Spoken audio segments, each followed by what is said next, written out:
আসসালামু আলাইকুম। শুরু করছি আমি পদ্মজা উপন্যাসের ৬২তম পর্ব। চন্দ্র তারকাহীন ম্লান আকাশের কারণে চারপাশ অদ্ভুত ভয়ঙ্কর হয়ে আছে। পদ্মজার মুখ ঘেঁষে একটা পাতা মাটিতে পড়ল। সাথে সাথে সে ভয় পেয়ে ২ পা পিছিয়ে যায়। যখন ব্যাপারটা বুঝতে পারল, নিজের ভয় পাওয়া দেখে নিজের ওপর খুব বিরক্ত হয়। ২ পা এগিয়ে এসে অন্দরমহলের পিছনে তাকায়। আধো অন্ধকারে আবিষ্কার করল মৃদুল এবং আগন্তুক নেই। চোখের পলকে যেন মুহূর্তে ভোজবাজির মতো নাই হয়ে গেল। পদ্মজার মস্তিষ্ক সাবধান হয়ে উঠল। মৃদুলের মধ্যে ঘ্যাপলা আছে, ভাবতেই ইচ্ছে করছে না, কিন্তু এই মুহূর্তে দাঁড়িয়ে সে সবকিছু ভাবতে পারে, সবকিছু। পদ্মজা তার পরিকল্পিত পথ ধরে হাঁটা শুরু করলো। মনে মনে প্রশ্ন ঘুরপাক খাচ্ছে, মৃদুল জঙ্গলের ভেতরে ঢোকেনি তো?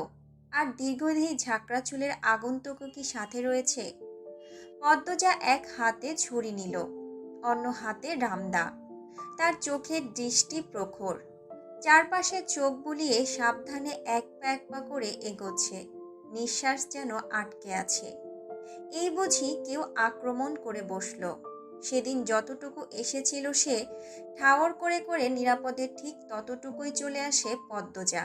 সামনে বড় বড় গাছপালা ডালপালা মেলে দাঁড়িয়ে আছে। ভুতুড়ে পরিবেশ। পদ্মজা কেন জানি নিশ্চিত আজও কেউ থাকবে এখানে, অজানা রহস্যজাল পাহারা দেওয়ার জন্য। আর আশেপাশে আছে সেই গুপ্ত রহস্যজাল। পদ্মজার শিরায় শিরায় প্রবল উত্তেজনা বয়ে যায়। কয়েকটা গাছ পেরিয়ে এসে সে থমকে দাঁড়ালো। একটা শব্দ ভেসে আসছে কানে। পদ্মজা দুরু দুরু বুকে শব্দোৎস লক্ষ্য করে তাকালো। কিছুটা দূরে একজন লোক উবু হয়ে বসে আছে, সম্ভবত প্রস্রাব করছে। পদ্মজা প্রস্তুত হয় লোকটিকে পেছন থেকে আক্রমণ করার জন্য, কিন্তু অগত্যা কারণে তার হাত কেঁপে উঠল। সে কাউকে প্রাণে মারতে পারবে না, সেই সাহস হচ্ছে না। একটা খুন করেছে ভাবলেই তার গা কেঁপে ওঠে। সেদিনের খুনটা তার নিজের অজান্তেই হয়ে গিয়েছে। সে যেন ছিল অন্য এক পদ্মজা। সেই পদ্মজাকে সে নিজেও চিনত না। পদ্মজা অস্থির হয়ে কিছু একটা খোঁজে। লোকটা উঠে দাঁড়ায়। পদ্মজা দ্রুত একটা গাছের আড়ালে লুকিয়ে পড়ে। আড়াল থেকে উঁকি দিয়ে রুদ্ধশ্বাসে তাকিয়ে থাকে লোকটির দিকে। লোকটির মুখ অস্পষ্ট, অব্যয় শুধু স্পষ্ট। দুলকি চালে এদিকেই এগিয়ে আসছে। পরনে লুঙ্গি ও সোয়েটার পরা, মাথায় টুপিও রয়েছে। লোকটার হাঁটা দেখে মনে হচ্ছে না সে টের পেয়েছে অন্য কারো উপস্থিতি। তবুও পদ্মজার নিঃশ্বাস আটকে যায়। সে রামদা শক্ত করে ধরল। লোকটি তার কাছে আসতেই সে শরীরের সবটুকু জোর দিয়ে মাথায় আঘাত করে। লোহার রামদার এক পাশের আঘাতে লোকটি লুটিয়ে পড়ে মাটিতে। গোঙানির শব্দ করে হাত পা ধাপড়াতে থাকলো। সেকেন্ড কয়েক পরেই দেহ নিস্তেজ হয়ে যায়। পদ্মজার বুক ফুঁড়ে নিঃশ্বাস বেরিয়ে আসে। তবে লোকটাকে কাঁচা খেলোয়াড় মনে হলো। এক আঘাতেই কুপোকাত। পদ্মজা একবার ভাবলো টর্চের আলোয় লোকটার মুখ দেখবে। তারপর মাথায় এলো, টর্চের আলো দেখে যদি ওৎপাতা বিপদ তার উপস্থিতি টের পেয়ে এগিয়ে আসে। তাই আর টর্চ জ্বালালো না। সে নিথর দেহটিকে পিছনে ফেলে সামনে এগিয়ে গেল। বাতাসের শাঁসা শব্দ, ঝিঝি পোকার ডাক আর অশরীরীর মতো দাঁড়িয়ে থাকা গাছপালা আর রাতের অন্ধকার বারবার পদ্মজার গা হিম করে দিচ্ছে। পদ্মজা প্রমোদ গুণে নিজের মধ্যে সাহস জোগানোর চেষ্টা করছে। বড় বড় গাছপালা ফেলে সেখানে খোলা জায়গায় এসে দাঁড়ালো। সামনে কোনো বড় গাছ নেই। জঙ্গলের মাঝে এরকম খোলা জায়গা কেন? এতে কি কোনো রহস্য লুকিয়ে আছে? একদমই খোলা তাও নয়। জংলি লতাপাতা রয়েছে, তবে একটু অন্যরকম। লতাপাতার মাঝে যোগ বা কোনো বিষাক্ত জীব থাকতে পারে। বিপদের কথা ভেবেও পদ্মজা ঝুঁকি নিল। সে পা বাড়ালো সামনে। কয়েক কদম এগুতে জুতো ভেদ করে কাটা ফুটে পায়ে। আঘাতে আবার আঘাত লেগেছে। ব্যথায় পদ্মজার কলিজা যেন ছিঁড়ে যায়। সে কাটা বের করার চেষ্টা করে। চোখ দিয়ে টপ টপ করে জল বেরোয়। রক্ত জবার ঠোঁট দুটো জলে ভিজে যায়। মৃদুল এদিক ওদিক দেখে বলল, লিখুন ভাই, চলো চইলা যাই। অসহনীয় যন্ত্রণায় লিখনের কপালে বিন্দু বিন্দু ঘাম জমেছে। সেসবকে তোয়াক্কা করে সে বলল, পদ্মজার খোঁজ নিতে হবে আগে। মৃদুল বুঝতে পারছে না কি করবে সে। লিখনের হাত থেকে গল গল করে রক্ত বেরোচ্ছে। দুপুরে সে পূর্ণার সাথে দেখা করতে মোড়ল বাড়িতে গিয়েছিল। পূর্ণা চোখ মুখ ফুলে যাতা অবস্থা, অনেক কান্নাকাটি করে পদ্মজার জন্য। পূর্ণা আশঙ্কা করছে তার বোন ভালো নেই। মৃদুলেরও তাই মনে হয়। সে যেতেই পূর্ণা ঝরঝর করে কাঁদতে থাকলো। তখন লিখন শাহ আসে। তার শুটিং শেষের দিকে, সপ্তাহখানেক পর ঢাকা ফিরবে, তাই পূর্ণাদের সাথে দেখা করতে এসেছিল। পূর্ণাকে ভাবে কাঁদতে দেখে লিখন বিচলিত হয়ে পড়ে। তারপর প্রশ্ন করে বিস্তারিত জানতে পারে। লিখন হাওলাদার বাড়িতে আসতে চাইলে মৃদুল না করল। সে বলল ঢুকতে দিবে না। লিখন মৃদুলের কথা শুনে না, চলে আসে হাওলাদার বাড়িতে।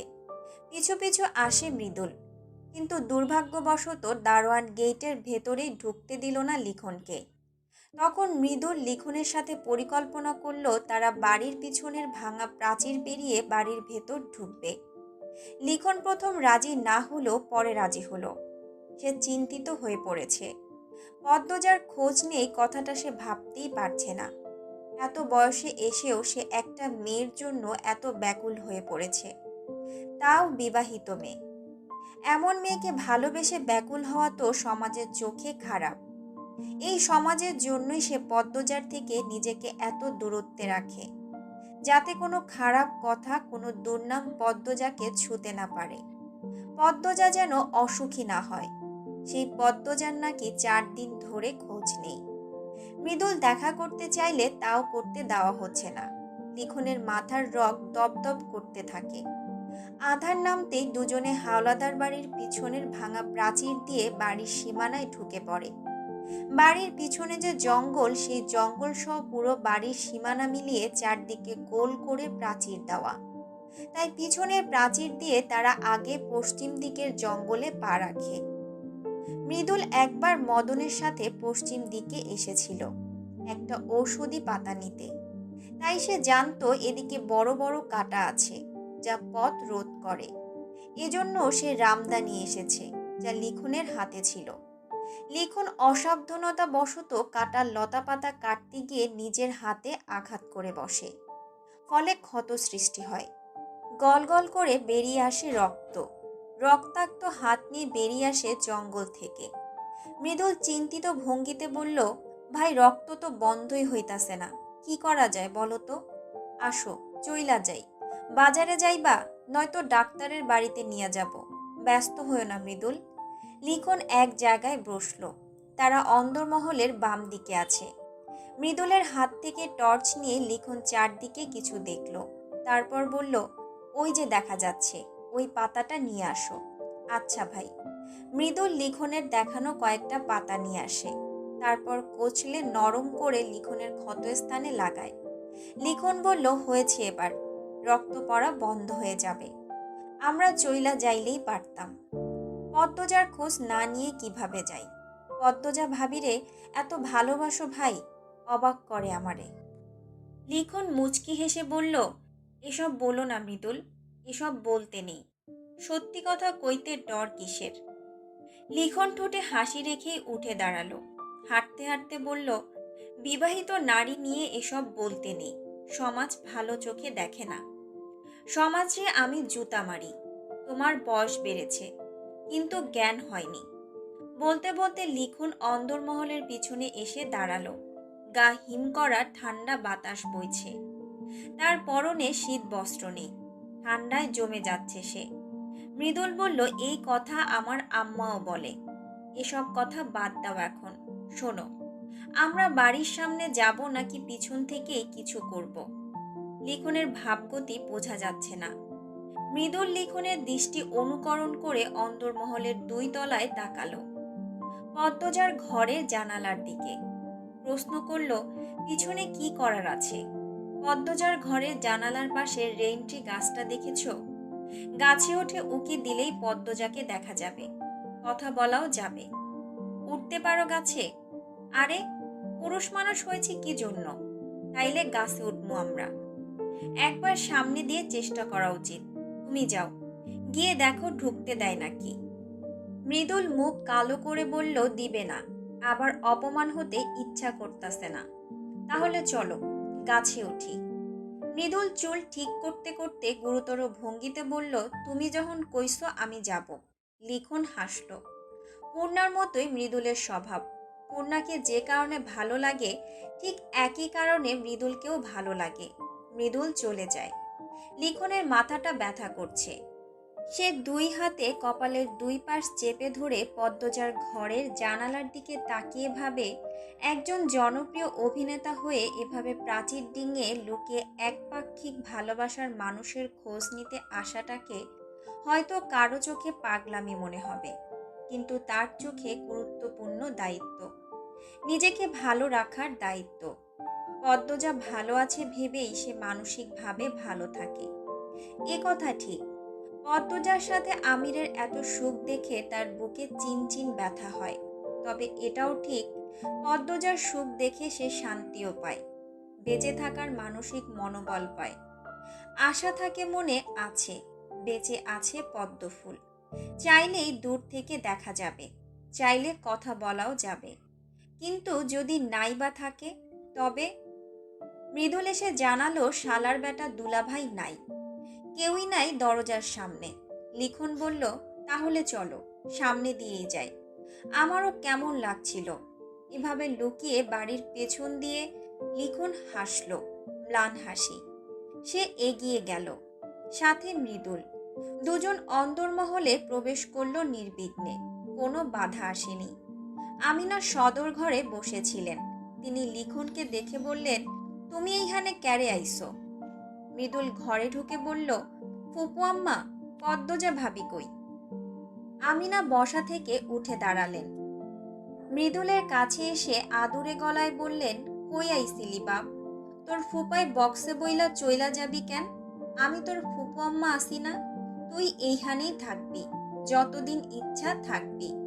মৃদুল কপালে ভাঁজ সৃষ্টি করে বলল, ধুর, বাদ দাও এসব কথা। তোমার জামাই একটা ইবলিশ, ইবলিশের ধারের কাছে মানুষদের থাকতে নাই।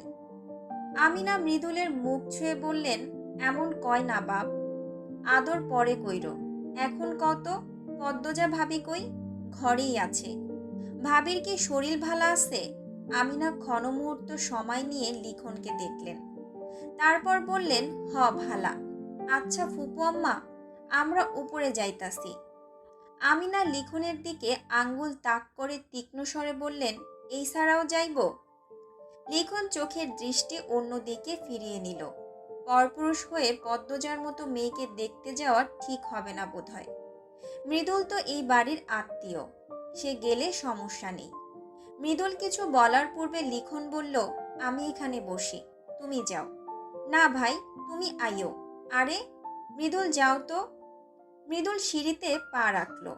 আমিনা ভাবছেন পদ্মজা তো ঘরেই আছে, বাড়িতে কোনো পুরুষ নেই।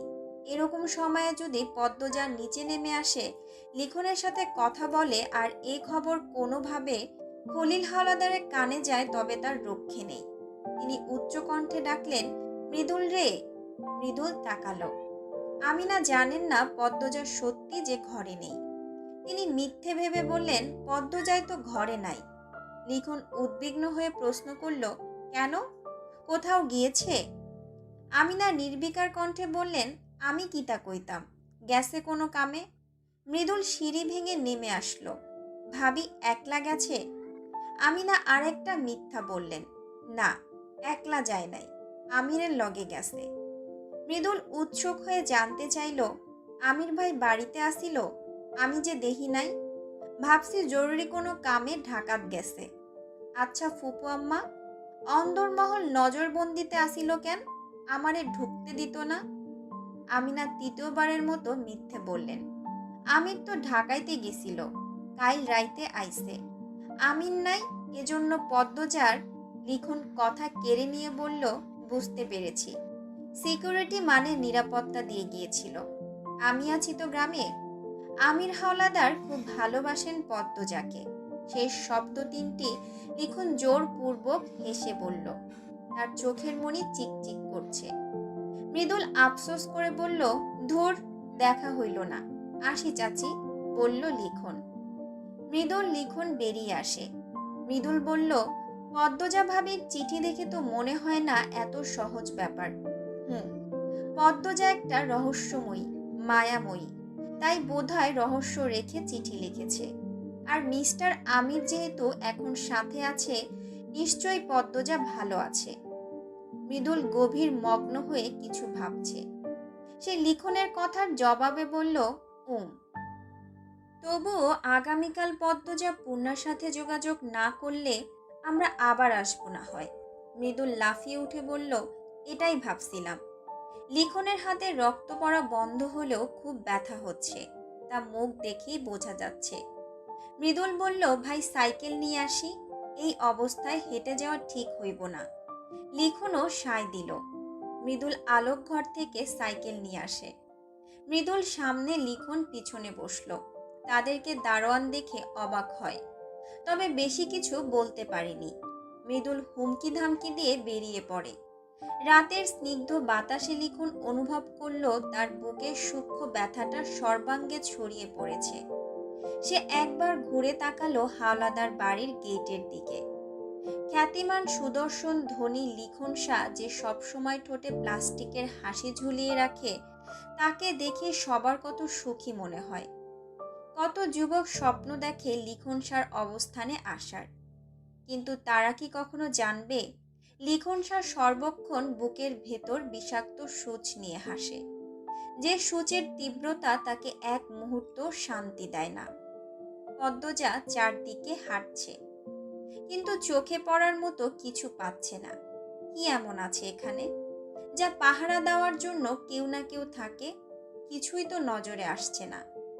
পদ্মজা জংলি লতাপাতার উপর হাঁটতে হাঁটতে অনেক দূরে চলে আসে। শিশিরের জলে পায়ের তালু থেকে হাঁটু অবধি ভিজে গিয়েছে। পা জোড়া ঠান্ডায় জমে যাওয়ার উপক্রম। থেকে থেকে কাছে কোথাও শেয়াল ডাকছে। পদ্মজার বুক ধুকপুক ধুকপুক করছে। মনে হচ্ছে কয়েক জোড়া চোখ তার দিকে তাকিয়ে আছে, যে কোনো মুহূর্তে আক্রমণ করে বসবে, ছিঁড়ে খাবে দেহ। ভাবতেই পদ্মজার গা শিউরে উঠল।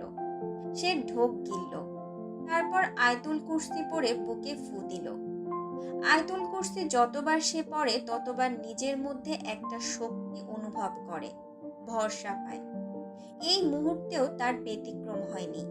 সে সামনে এগোতে এগোতে একসময় আবিষ্কার করলো তার পায়ের নিচের মাটি বদলে অন্য কিছু আছে। চকিতে পদ্মজার মস্তিষ্ক 4 গুণ গতিতে সচল হয়ে উঠল। সে পায়ের নিচের লতাপাতা সরাতে গিয়ে দেখল এই লতাপাতাগুলোর শেকড় নেই। পদ্মজা দ্রুত গতিতে সব লতাপাতা সরালো। তখনই আবছা আলোয় চোখে ভেসে উঠল লোহার মেঝে। পদ্মজার মুখে একটা গাঢ় বিস্ময়ের ছাপ প্রতীয়মান হয়ে উঠল। তার উত্তেজনা বেড়ে যায়। শীতল শরীর উত্তেজনায় ঘামতে শুরু করলো। লোহার মেঝেটা খুব একটা বড় নয়। পদ্মজা টর্চ জ্বালায়, খুঁটিয়ে খুঁটিয়ে দেখে এক পাশে ছিদ্র রয়েছে। মনে হচ্ছে এখানে চাবি ব্যবহৃত হয়। চকিতে পদ্মজার মাথায় এলো আলমগীরের দেওয়া চাবিটার কথা। সে দ্রুত পেটিকোটের 2 ভাঁজ থেকে চাবিটি বের করলো। প্রবল উত্তেজনায় তার হাত মৃদু কাঁপছে। বিসমিল্লাহ বলে চাবি ছিদ্রে প্রবেশ করালো এবং কাজও করল। পদ্মজা বিস্ময়ে বাকহারা হয়ে পড়ে। কি হতে চলেছে? সে লোহার এই অংশটি 2 হাতে তোলার চেষ্টা করল। যতটা ভারী ভেবেছিল ততটা নয়। পদ্মজা লোহার ভাবলেও এটা বোধহয় লোহার নয়। ধীরে ধীরে পদ্মজা আবিষ্কার করল এটি একটি দরজা, গুপ্ত কোনো ঘরের দরজা। সে আতঙ্কে হিম হয়ে যায়। নিচের দিকে একটা সিঁড়ি নেমে গেছে। পদ্মজা তার কাঁপতে থাকা পা এগিয়ে দেয় ভেতরে। সে ভয় পাচ্ছে না তা নয়, খুব ভয় হচ্ছে। এমন আচানক ঘটনার সম্মুখীন তো আগে হয়নি। সিঁড়ি ভেঙে সে অনেক দূর অবধি নেমে আসে। ভীষণ ঠান্ডা এদিকে। মনে হচ্ছে সব স্বপ্ন, কোনো রূপকথার গল্পের রাক্ষসপুরীতে চলে এসেছে। চোখের সামনে ভেসে ওঠে আরেকটি দরজা। এই দরজাটি অদ্ভুত ধরনের। তাদের ঢাকার বাড়িতে হুবহু এরকম দরজা আছে। এই দরজার আড়ালে যাই হয়ে যাক, বাইরের শব্দ আসে না। পদ্মজা অস্পষ্ট একটা সন্দেহে বিভোর হয়ে ওঠে। এই দরজাটি খুলতে আলমগীরের দেওয়া চাবিটাই কাজ করে। পদ্মজা চাবিতে চুমু খায়। এত গুরুত্বপূর্ণ চাবি আলমগীর তাকে দিল কেন? এসব ভাবার সময় এখন নয়। বাকিটুকু তাকে দেখতে হবে। দরজা খুলে অন্য একটি অংশে প্রবেশ করতেই মুখে তীব্র আলো ধাক্কা খেল।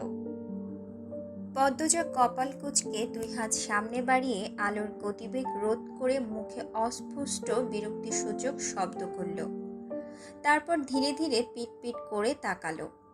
চারদিকে রং বেরঙের বাতি জ্বলছে। এই বাতিগুলো তার চেনা, তাদের বাড়িতে আছে। যখন বিদ্যুৎ থাকে না, ব্যাটারি চালিত এই বাতিগুলো পুরো বাড়ি আলোয় আলোয় ভরিয়ে তোলে। 2 দিকে আরও 2টো দরজা। প্রথম দরজাটিতে লেখা স্বাগতম, দ্বিতীয়টিতে লেখা ধ রক্ত। রুম্পা তো এমন কিছুই বলেছিল। পদ্মজা আর এক মুহূর্ত দাঁড়ালো না। দ্বিতীয় দরজাটির দিকে হেঁটে আসে। এটার কোনো তালা নেই, তাহলে খুলবে কি করে? পদ্মজা ধাক্কা দিল, সাথে সাথে খুলেও গেল। পদ্মজার মুখ হা হয়ে আছে, তার ঠোঁট বারবার শুকিয়ে যাচ্ছে। এ কোথায় এসেছে সে? আর কি ফিরতে পারবে নিজের ঘরে? আচমকা পদ্মজার কানে ভেসে আসে মেয়েদের কান্নার চিৎকার। পদ্মজার রক্ত হিম হয়ে যায়। এরকম একটা জায়গায় এতগুলো মেয়ে কেন কাঁদছে? কত কষ্ট যন্ত্রণা সেই কান্নায়। কান্নার বেগ বাড়ছে, যেন কেউ বিরতিহীনভাবে আঘাত করছে। পদ্মজা 2 হাতে ছুরি ও রামদা শক্ত করে ধরল। তারপর সেই কান্না অনুসরণ করে এগিয়ে গেল সামনে। যত এগোচ্ছে কান্নাগুলো তীব্র ধাক্কা দিচ্ছে বুকে। পদ্মজার নিঃশ্বাস আটকে গেছে। সে চলে এসেছে খুব কাছে। চোখের সামনে আরেকটা ঘরের দরজা। দরজাটি একটু খোলা। সে সাবধানে দরজা ঠেলে ঘরের ভেতর তাকালো। আর ঠিক তখনই তার পায়ের পাতা থেকে মাথার তালু অবধি শিরশির করে উঠল।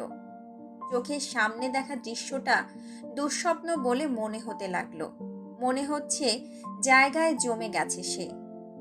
বিবস্ত্র অবস্থায় 5-6টি মেয়ে হাত জোড় করে কাঁপছে কাঁদছে। তাদের শরীর রক্তাক্ত।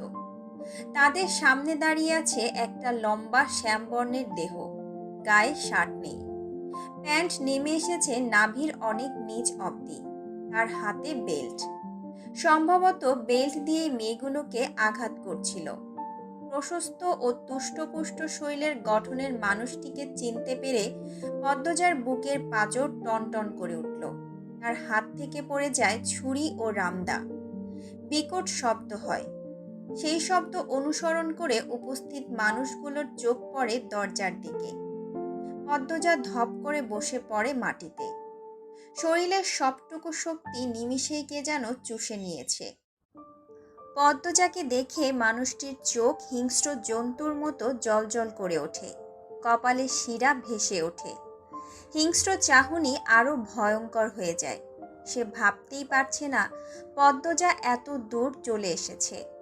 পদ্মজা বিস্ময় ভরা ছলছল চোখ দুটি সেই মানুষটার দিকে তাক করে অস্পষ্ট স্বরে বলল, ছি।